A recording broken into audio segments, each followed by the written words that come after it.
Now,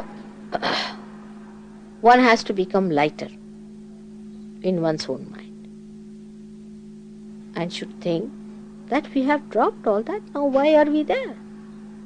One should become lighter with all that load flowing out, because you are here to raise your attention higher and higher so that you come up to a point where you become one with the attention of God. Already your attention is sparkled, because through your attention you can see what's wrong with you, you can see what's wrong with others, and you can see how far you are going with yourself. But the progress is retarded because you do not know that this attention is pure form, and all that you get into this attention is a mythical stuff, is a myth.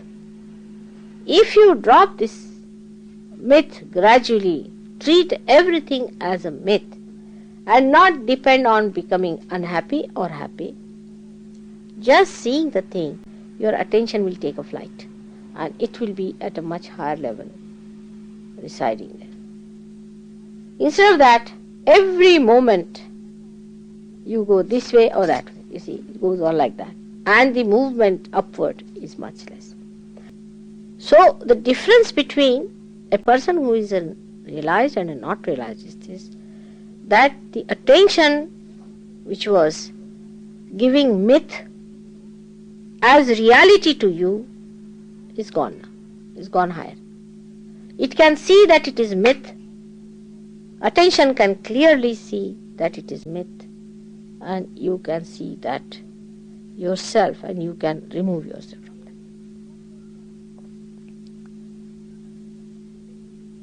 that. That, of course, I have to give you a push, no doubt, and I am working hard on that to give you a push. But you should also know that mythical things must be dropped down. Otherwise you will not grow.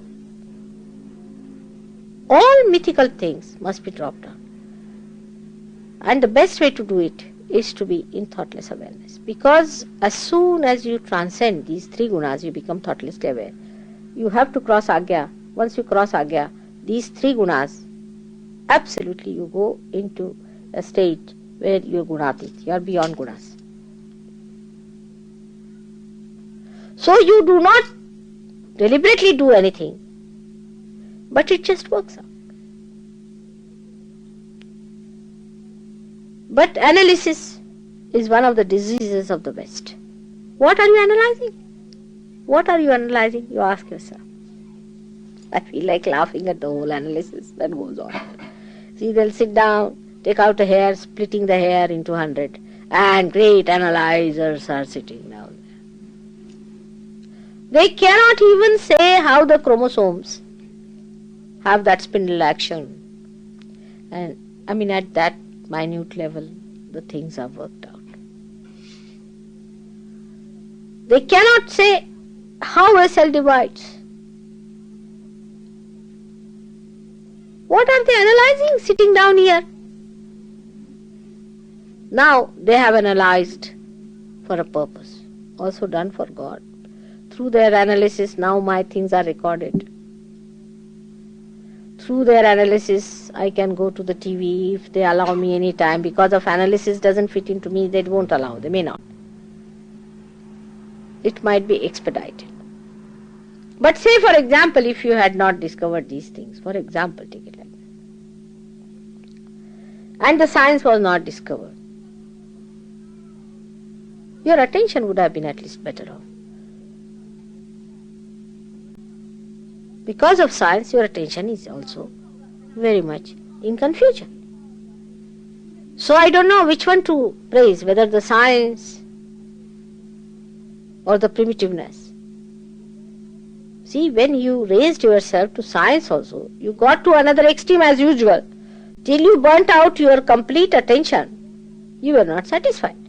I mean, if you had kept your balance in science also, it would have helped. But the balance was lost there. Give anything to human beings and they know how to make the worse out of it. They'll go to the extreme. You give them a horse, they cannot go ordinary trotting or galloping. They must have a double gallop till they fall and die. Everything, you see, they just are on the run all the time. So first thing is needed is to steady down yourself and tell yourself that now all these mythical things I am not going to allow to come to my attention. All these things are nothing but myths, but you are giving too much importance to myths. You are taking them so seriously. They are just mythical. Now, I mean, when you are realized, now you laugh at people who just go mad over a moonlit night.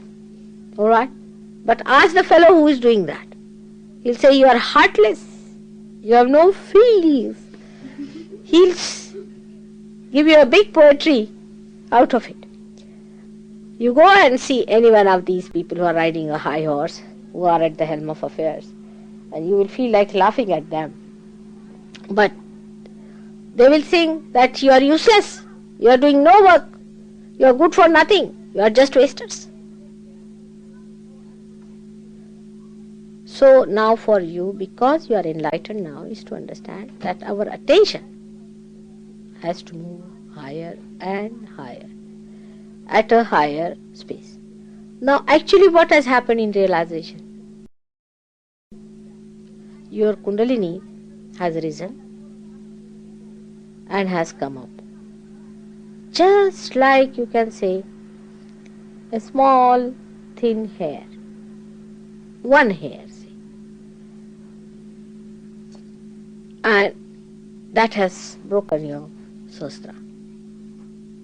And now the grace is flowing into it.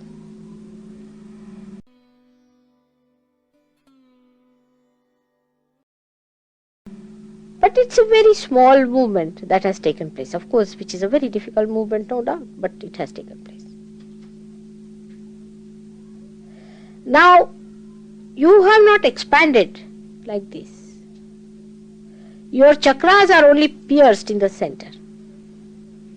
But the rest of the attention is still intact. Actually, it is so intact that you don't even feel that it is pierced. Now you have to expand that. Open it out so that more strands of Kundalini can rise. And your attention, which is in these centers, expands. By expansion, it drives out all that is mythical on the sides. On every center, we have our attention, which is being enlightened in the center through this light passing through. But light is too small for the darkness that you have collected. But when we are realized, there is light that has come in us. We have to grow it only by separating our attention from the myths. It is all mythical. I also play with you, because unless and until you are sure, I am not going to give you a wrong idea about yourself.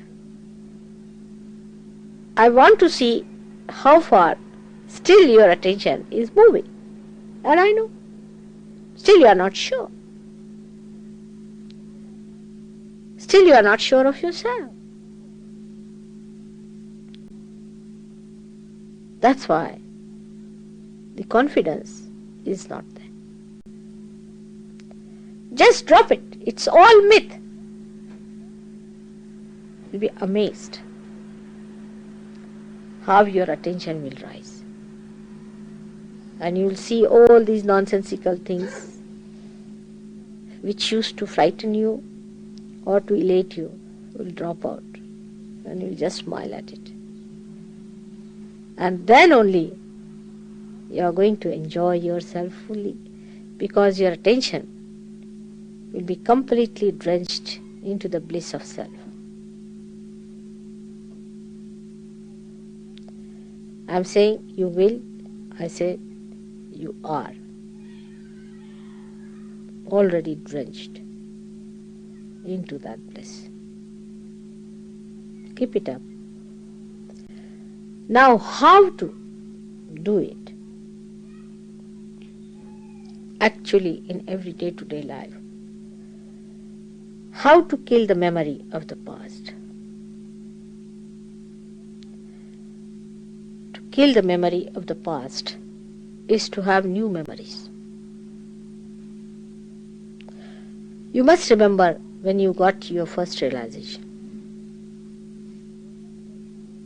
Always think of it. Whenever any such memory comes to you, you try to think how you got your realization.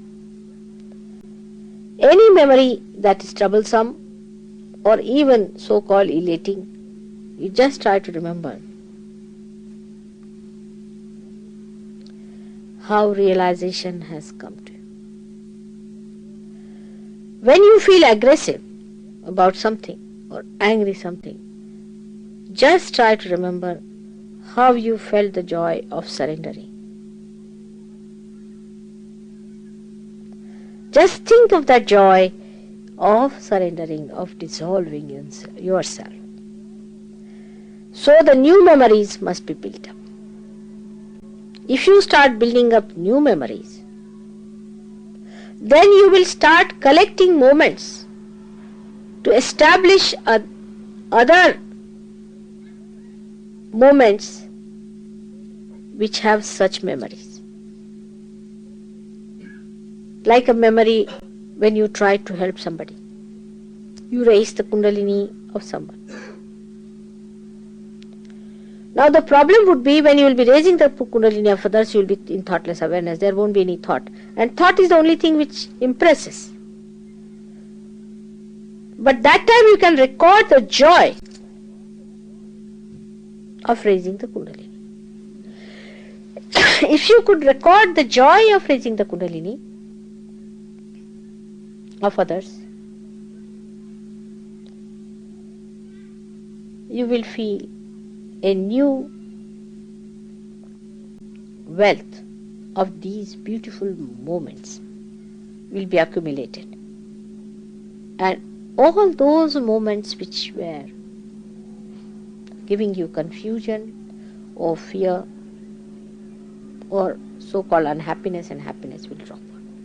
And pure joy will remain. Because now most of the experiences you have had are more of joy. Joy has no thoughts. It's just an experience, a pratyaksha. That's why I said you keep your eyes open. I hope you will understand what I mean by that. May God bless you.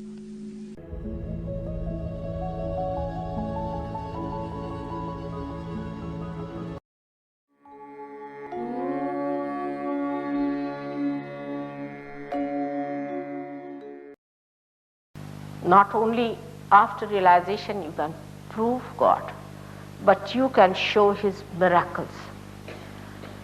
The second thing, the nature of spirit, is that He's Chitta, He's the attention. He's the attention means when you become spiritually enlightened, your attention becomes enlightened. Now enlightenment, what we understand of these lights is that the lights are falling here and we can see things, that's all. But this attention which is being enlightened acts. It works. It has got loops. It has got weapons. It works. You have to see for yourself how your attention works. Today there was somebody who went and told one of the Sahajogini that I was sitting there and I was getting all negative thoughts and was feeling horrible in my hands, and I don't know why it was happening in the program. So she said, here you have come to pay attention to Mother and to her work and pay attention to your spirit.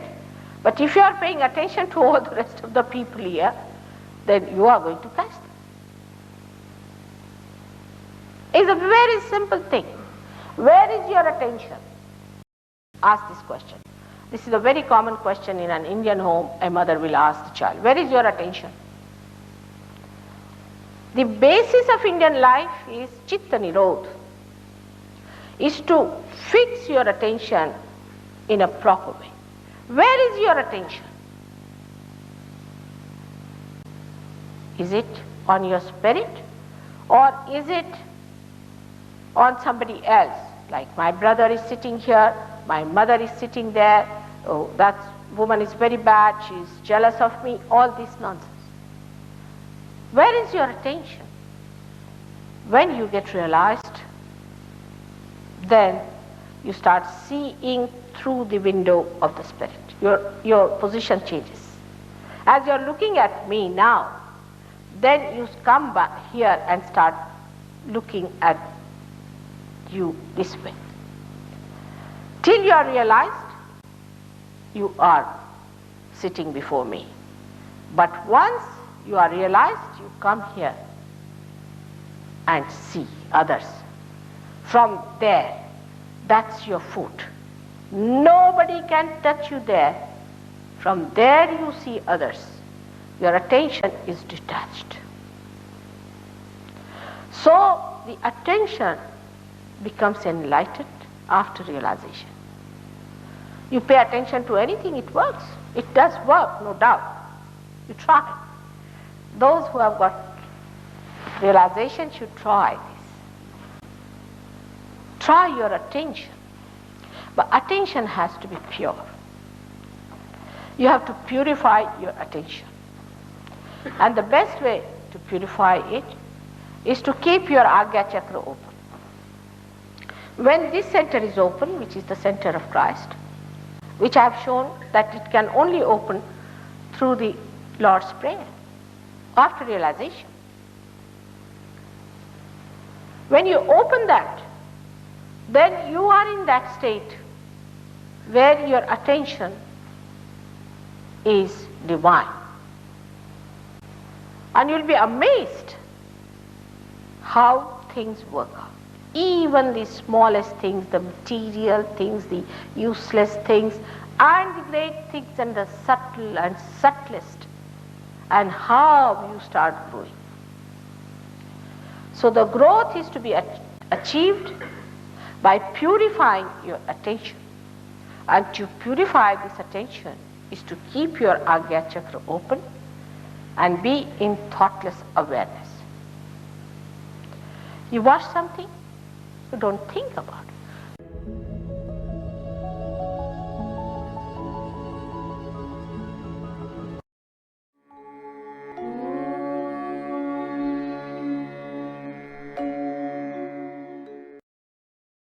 Only on vibrations you will know how the person is. And so it will seem that you are absolutely detached. But when you will find the vibrations are showing or are indicating something serious about that person, what you will do, you will put full attention to that. Full attention. You will put attention, but not attachment. So the attachment doesn't solve the problem.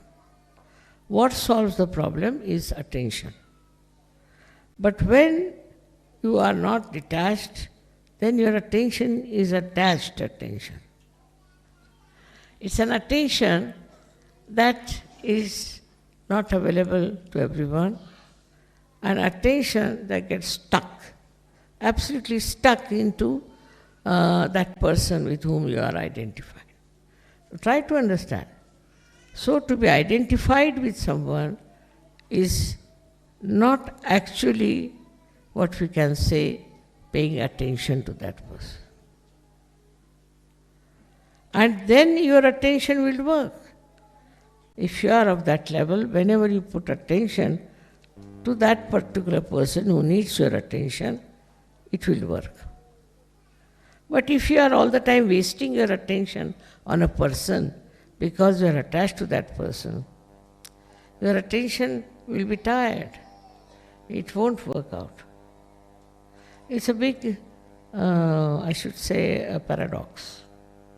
That if you are attached to someone, then your attention doesn't work. And if you are not attached to that person, you do everything else. Now you have to give lecture all the time, give lecture. Then I have to do some cooking, I'll do cooking, this, that, and that. But all the time if you are thinking about that person, all the time you want to have connection with that person, it's not necessary. That person is all right. What is there to be so much worried about that person? After all, you have to do Sahaja Yoga, you have to do so many things, you have to raise Kundalini, you have so many. Now you are getting attached to one person somewhere. It's not a very good thing. By that kind of attachment, your attention also becomes useless, absolutely useless. So let the attention be free. Attention should not be bound by your attachments. Attention should be absolutely free. So it works automatically. Automatically. And you will be amazed, even if you do not pay attention, the attention will work it. It is such a great thing to have this spiritual attention, which is nothing but love. It will just act. You will be amazed how it acts. It's another world I am talking about, not this mundane world, but something higher, where your attention works, and works so beautifully that you are amazed how it has worked. But you should not bound it by your attachments. If it is bound, you can have a very limited sphere. Only the people who are attached to you are attached to those persons. That's why identification is not the way a guru should work it out.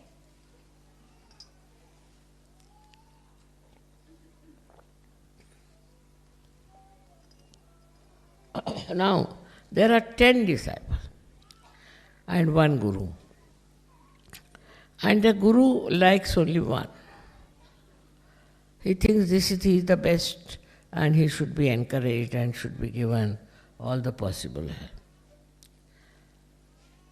But that's not going to help. What on the contrary should say, he is already good fellow. He has risen very high, he has gone very deep. So pay attention to those who are not so good. And talk to them about it, that you have to come up in a very sweet manner. You have to talk to these other people who are not yet there or who are still struggling. You have to understand them.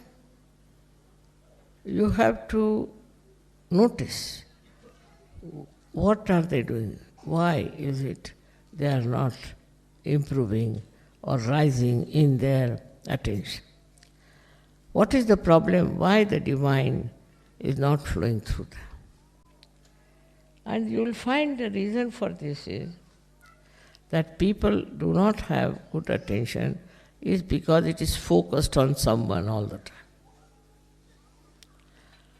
They feel this is their responsibility, that it should be focused. It's just to give This is the explanation. It's just an explanation to say that, see, naturally I have to be worried about this and worried about that. It's just an explanation. But if you really don't fix your attention to one person or 10 persons only, then your attention looks after the whole world.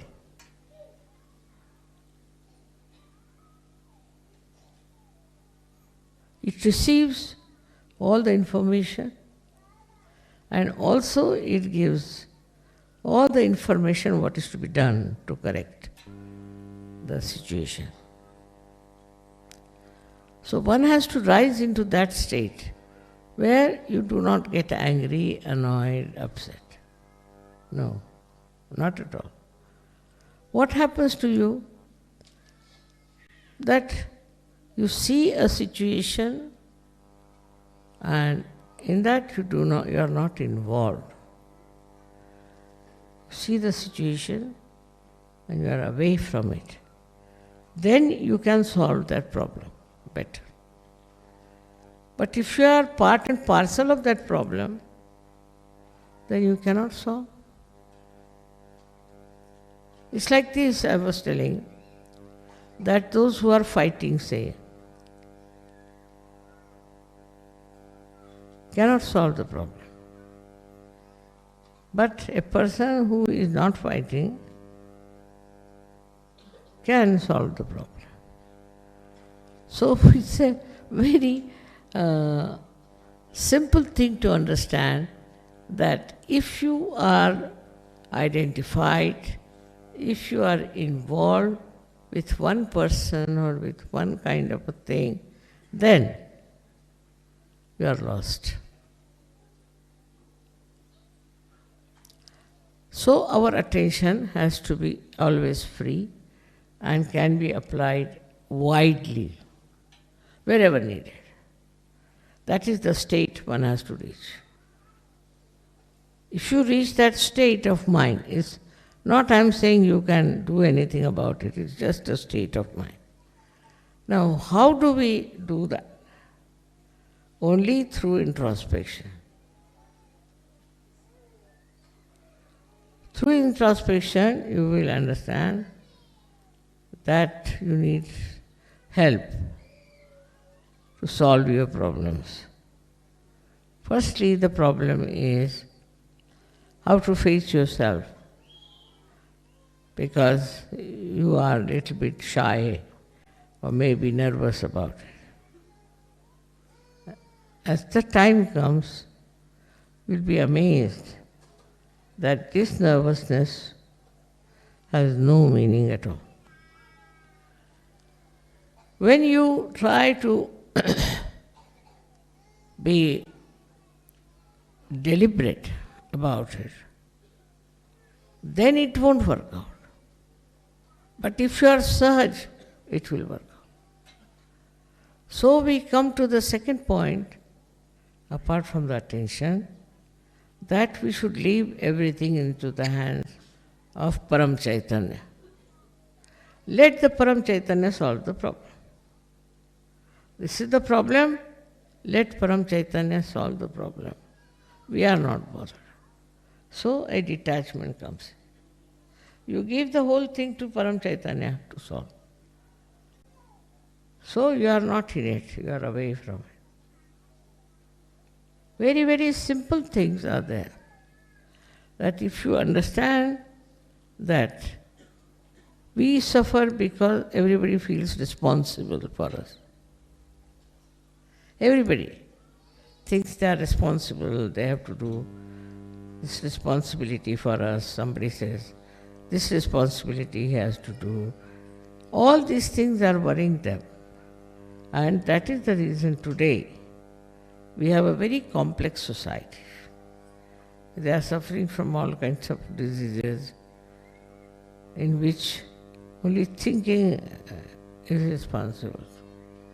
By this thinking all the time, thinking about one person, thinking about one problem, you reach nowhere. At that moment, what you have to do is to leave it to the Param Chaitanya. if it goes to the Param Chaitanya, it will manage.